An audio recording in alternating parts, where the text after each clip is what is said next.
नमस्कार और education scholars में आपका स्वागत है। नमस्कार। आज हम NIOS DELED के एक बहुत ही फाउंडेशनल टॉपिक पर बात करने वाले हैं। कोर्स 502 ब्लॉक 1 इकाई 2 शिक्षण और अधिगम के उपागम। जी, और ये टॉपिक सिर्फ NIOS के लिए ही नहीं बल्कि DSSB PRT परीक्षा के लिए भी बहुत ज्यादा जरूरी है। टीचिंग मेथोडोलॉजी सेक्शन में इससे सीधे सीधे सवाल बनते हैं। सही कहा। तो अगर आपको चाहिए clear concepts, exam oriented points और आसान रिवीजन, तो ये ऑडियो आपके लिए ही है। चलिए शुरू करते हैं। बिल्कुल, चलिए शुरू करते हैं। अच्छा, तो जब हम क्लासरूम के बारे में सोचते हैं तो दिमाग में क्या आता है? एक टीचर, कुछ स्टूडेंट्स और किताबें। तो फिर ये टीचिंग अप्रोच, ये क्या चीज है और इतने सारे अलग अलग अप्रोच की जरूरत ही क्यों पड़ती है? बहुत अच्छा सवाल है। देखिए, क्लासरूम के ये 3 ही मुख्य तत्व हैं: शिक्षक, छात्र और जो पढ़ाया जा रहा है यानी विषय वस्तु। ठीक है। अब अप्रोच क्या है?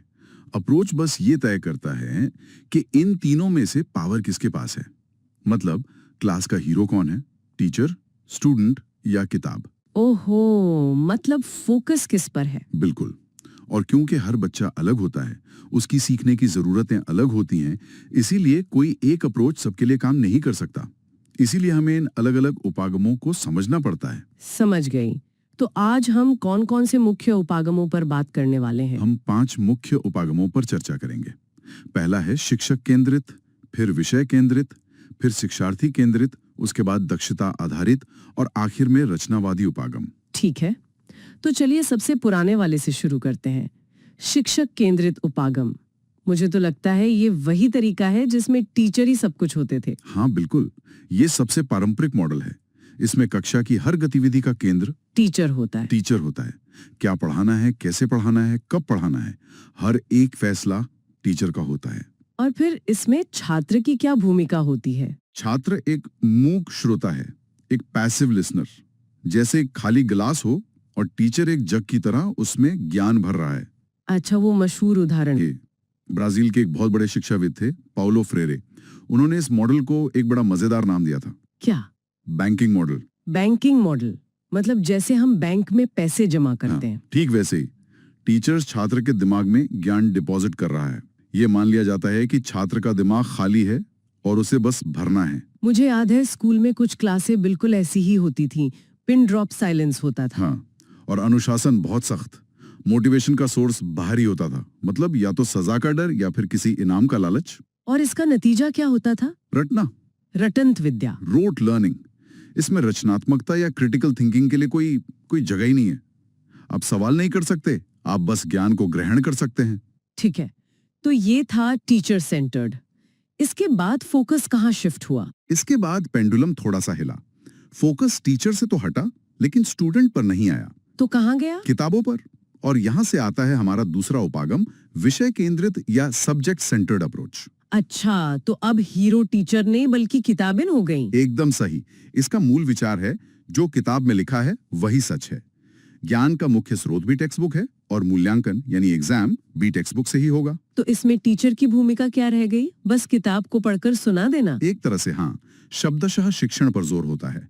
और इसकी सबसे बड़ी कमी यह है कि ये पढ़ाई को असली जिंदगी से बिल्कुल काट देता है। मतलब बस फैक्ट्स याद कर लो, उनका असल जीवन में क्या काम है इससे कोई मतलब नहीं। जी, और यहाँ भी छात्र पैसिव है, उसकी अपनी जिज्ञासा का कोई मूल नहीं है। ओके, तो अब तक हमने 2 अप्रोच देखे जहाँ छात्र की कोई भूमिका नहीं है, लेकिन इसके बाद एक बहुत बड़ा बदलाव आया है ना? बिल्कुल। यहाँ से शिक्षा के इतिहास में सबसे बड़ा और कह सकते हैं क्रांतिकारी मोड़ आता है। पेंडुलम पूरी ताकत से दूसरी तरफ घूमता है और सारा फोकस छात्र पर आ जाता है। छात्र पर केंद्रित हो जाता है। छात्र पर केंद्रित हो जाता है और हम पहुंचते हैं शिक्षार्थी केंद्रित उपागम पर, द लर्नर सेंटर्ड अप्रोच। आजकल तो इसी की सबसे ज्यादा बात होती है। हाँ, ये आधुनिक शिक्षा का आधार है। ये सिर्फ एक तरीका नहीं, ये एक पूरी विचारधारा है। यहाँ हम बच्चे के दिमाग को खाली बर्तन की तरह नहीं देखते। तो फिर कैसे देखते हैं? हम उसे एक जलती हुई आग की तरह देखते हैं, जिसे हमें और हवा देनी है और जलाना है। वाह, खाली बर्तन जिसे भरना है से आग जिसे जलाना है, ये तो पूरी सोच ही बदल देता है। तो इस नए मॉडल में क्लासरूम कैसा दिखता है? माहौल पूरी तरह लोकतांत्रिक हो जाता है। बच्चे ग्रुप्स में काम कर रहे हैं, खुलकर सवाल पूछ रहे हैं, बहस कर रहे हैं। और टीचर का क्या रोल है? टीचर अब सेज ऑन द स्टेज नहीं है, मतलब मंच पर बैठा कोई ज्ञानी नहीं है, वो गाइड ऑन द साइड है। मतलब एक सुविधादाता, एक फैसिलिटेटर। बिल्कुल। उसका काम ज्ञान देना नहीं है, बल्कि सीखने के लिए एक अच्छा माहौल बनाना है। एक मशहूर कहावत है, टीचर टीचेस जॉन, लैटिन। हाँ, मैंने सुना है। पुराने मॉडल में लैटिन यानी विषय पर जोर था। इस नए मॉडल में जॉन यानी सीखने वाले पर जोर है। जॉन कैसे सीखता है, उसकी क्या जरूरतें हैं, ये ज्यादा जरूरी है। एकदम। और यहीं से करके सीखना यानी लर्निंग बाय डूइंग का सिद्धांत आता है। Activity based learning. जी। जब बच्चे खुद कुछ करते हैं, चाहे वो कोई रोल प्ले हो, कोई प्रोजेक्ट हो या कोई एक्सपेरिमेंट, तो सीखना उनके लिए मजेदार हो जाता है, बोझ नहीं रहता। ये सुनने में तो बहुत अच्छा लग रहा है, लेकिन इसमें एक खतरा नहीं है कि अगर सब कुछ बच्चे की मर्जी से होगा तो कहीं सीखना बिना किसी दिशा के ना हो जाए? क्या वो जरूरी चीजें सीख पाएगा? ये बहुत बहुत जरूरी सवाल है, और इसी सवाल का जवाब देने के लिए पेंडुलम थोड़ा और व्यवस्थित होता है, और हम पहुंचते हैं अपने चौथे उपागम पर। कौन सा है वो? दक्षता आधारित उपागम, कॉम्पिटेंसी बेस्ड अप्रोच। अच्छा, तो ये लर्नर सेंटर्ड तो है, लेकिन उसमें एक स्ट्रक्चर और एक लक्ष्य जोड़ देता है। बिल्कुल सही पकड़ा आपने। इसका मूल मंत्र है साफ तौर पर बताए गए सीखने के परिणाम, यानी लर्निंग आउटकम्स। हम कोर्स शुरू होने से पहले ही तय कर लेते हैं कि इसके अंत में छात्र क्या क्या करने में सक्षम होगा। मतलब मंजिल पहले से तय है? हाँ, मंजिल तय है। हर छात्र अपनी रफ्तार से उस मंजिल तक पहुंच सकता है, लेकिन पहुंचना सबको है। मकसद है उस दक्षता में महारत यानी मास्टरी हासिल करना। यहाँ पे कौशल स्किल और दक्षता कॉम्पिटेंसी के बीच एक फर्क बताया गया है। ये एग्जाम के लिए जरूरी लग रहा है। हाँ, ये बहुत बारीक लेकिन महत्वपूर्ण अंतर है। देखिए, गाड़ी चलाना एक कौशल है, ये एक स्किल है। ठीक है। लेकिन रात में, बारिश में, पहाड़ी रास्ते पर सुरक्षित तरीके से गाड़ी चलाना एक दक्षता है, एक कॉम्पिटेंसी है। ओहो। मतलब दक्षता में सिर्फ काम करना नहीं, बल्कि उसे किस स्तर तक और किन हालातों में कर सकते हैं, ये भी शामिल है। बिल्कुल। तो अगर हम इसे क्लासरूम के उदाहरण से समझें, छात्र जोड़ना जानता है, ये कौशल हुआ। और छात्र 2 अंकों वाली संख्याओं को 80% शुद्धता के साथ जोड़ सकता है, ये एक दक्षता हो गई। एकदम। इसमें एक मानक, एक स्टैंडर्ड तय है। भारत में जो MLL यानी मिनिमम लेवल्स ऑफ लर्निंग का कॉन्सेप्ट आया था, वो इसी पर आधारित था। अच्छा, तो MLL इसी से जुड़ा है? जी। इसका मकसद था कि हर बच्चे को कम से कम कुछ बुनियादी दक्षताएं तो आनी ही चाहिए। इसकी प्रक्रिया भी बहुत सिस्टमैटिक है। कैसे? पहले पढ़ाओ, फिर टेस्ट लो। अगर बच्चा पास नहीं हुआ तो तरीका बदलकर फिर से पढ़ाओ और फिर से टेस्ट लो। और ये तब तक करो जब तक वो बच्चा उस दक्षता में महारत हासिल ना कर ले। इससे ये पक्का होता है कि कोई भी बच्चा पीछे न छूटे। समझ गई। तो अब हम अपनी यात्रा के आखिरी पड़ाव पर हैं, मतलब सबसे मॉडर्न अप्रोच पर। हाँ, अब पेंडुलम छात्र केंद्रित विचारधारा के सबसे गहरे रूप तक पहुंचता है, और वो है रचनावादी उपागम यानी कंस्ट्रक्टिविज्म। कंस्ट्रक्टिविज्म मतलब ज्ञान का निर्माण करना। बिल्कुल। रचनावाद कहता है कि ज्ञान कोई ऐसी चीज नहीं है जिसे एक दिमाग से दूसरे दिमाग में ट्रांसफर कर दिया जाए। ऐसा नहीं हो सकता। तो फिर क्या होता है? हर बच्चा अपने ज्ञान का निर्माण या कंस्ट्रक्शन खुद करता है। वो अपने पुराने अनुभवों और नई जानकारी को मिलाकर अपनी एक समझ बनाता है। प्याजे और वाइगोत्स्की जैसे मनोवैज्ञानिकों का काम इसी विचार पर आधारित है। ठीक है, पर अगर हर बच्चा अपना ज्ञान खुद बना रहा है, तो फिर हम उसे जांचेंगे कैसे? मतलब असेसमेंट कैसे होगा? एक स्टैंडर्ड टेस्ट तो यहाँ काम नहीं करेगा। सही सवाल, और यही रचनावाद का सबसे क्रांतिकारी पहलू है। यहाँ मूल्यांकन का फोकस ही बदल जाता है।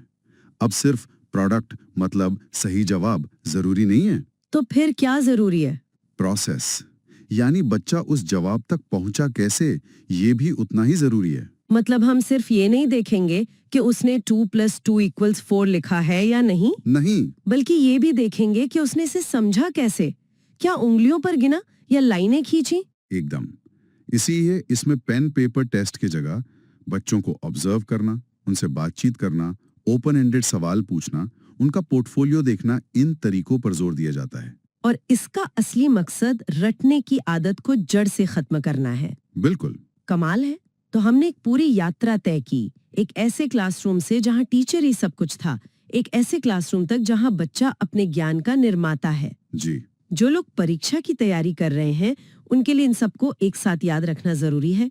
तो एक बार जल्दी से तुलना कर लें। हाँ, जरूर। तो अगर हम फोकस की बात करें तो सफर कुछ ऐसा रहा।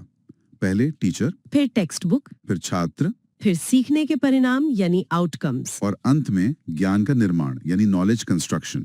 और इसी के साथ छात्र की भूमिका भी बदली। पैसिव लिसनर से वो एक एक्टिव लर्नर बना, फिर मास्टरी सीकर और अंत में एक नॉलेज क्रिएटर। और टीचर की भूमिका भी बदल गई। वो एक इंस्ट्रक्टर से एक फैसिलिटेटर बन गया। जी, ये बहुत बड़ा बदलाव है। चलिए अब एग्जाम के लिए कुछ कीवर्ड्स को उनके कॉन्सेप्ट से जोड़ते हैं ताकि याद रखना आसान हो। जैसे ही हम बैंकिंग मॉडल सुने, हमारे दिमाग में तुरंत पाउलो फ्रेरे और टीचर सेंटर्ड अप्रोच आना चाहिए। ठीक है। MLL या मिनिमम लेवल्स ऑफ लर्निंग, ये जुड़ा है कॉम्पिटेंसी बेस्ड अप्रोच से। और लर्निंग बाय डूइंग, ये लर्नर सेंटर्ड अप्रोच और एक्टिविटी बेस्ड लर्निंग की आत्मा है। शाबाश। और सबसे बड़े नाम पियाजे और वाइगोत्स्की। ये रचनावाद यानी कंस्ट्रक्टिविज्म के सबसे बड़े स्तंभ हैं। बेहतरीन, ये बिल्कुल साफ हो गया है। इस पूरी चर्चा के बाद एक बात जो साफ नजर आती है वो ये है कि कोई भी एक तरीका हर स्थिति के लिए परफेक्ट नहीं है। बिल्कुल नहीं। एक अच्छा शिक्षक एक जादूगर की तरह होता है।